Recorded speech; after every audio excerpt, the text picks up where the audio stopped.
کہ مفتی صاحب وہاں پہ ہندوستان میں جو مسلمانوں کے جو حالات ہیں، انڈین مسلمانوں کے جو ہے، تو وہاں پر بہت زیادہ اینٹی مسلم سینٹیمنٹ جو ہے خاص طور پہ جو ہے نارتھ انڈیا کے اندر بہت بڑھ گیا ہے، اور ہیٹ کرائمز اور بیگٹری انسیڈنٹس جو ان کی طرف سے جو ہے مخالفین کی طرف سے ان کے اوپر ہوتے ہیں، تو اس میں وہاں کے مسلمانوں کو کیا کرنا چاہیے جس سے جو ہے وہ ایک طرح سے ان کو ذہنی سکون بھی اور ساتھ میں وہ جو ان کے اوپر یہ سارے جو مظالم ہو رہے ہیں تو اس میں وہ ان کا کیا طرز عمل ہونا چاہیے؟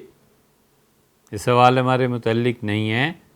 جو انڈیا میں مسلمان ہیں ان کو اس سوال کا جواب مولانا ارشد مدنی صاحب دیں، مولانا رابع صاحب دیں، ندوہ والے دیں، دیوبند والے دیں، بریلی میں جو مدرسہ ہے یہ لوگ دیں. اسی طرح اور بہت سے علماء ہیں جہاں عمارت شرعیہ قائم ہے. پھلواری شریف ہے، یہ مسلمانوں کے بڑے بڑے رہنما ہیں. ان کے ہوتے ہوئے ہم جیسے نالائق اور وہ بھی دوسرے ملک میں بیٹھے ہوئے. ہاں اتنا ضرور ہے کہ صبر کرنا چاہیے، خام خواہ اشتعال میں نہیں پڑنا چاہیے.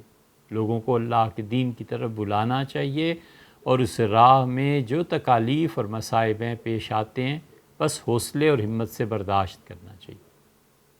اللہ کا شکر ہے ہندوستانی مسلمان پہلے سے کہیں زیادہ عروج اور ترقی پہ ہیں.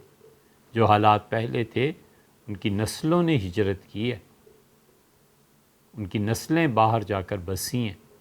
وہ اپنے ملک میں الحمدللہ غریب مسلمانوں کی مدد کرتے ہیں، ان کو مکانات فراہم کرتے ہیں، ان کے سر پہ ہاتھ رکھتے ہیں، ان کے بچے تعلیم حاصل کر رہے ہیں.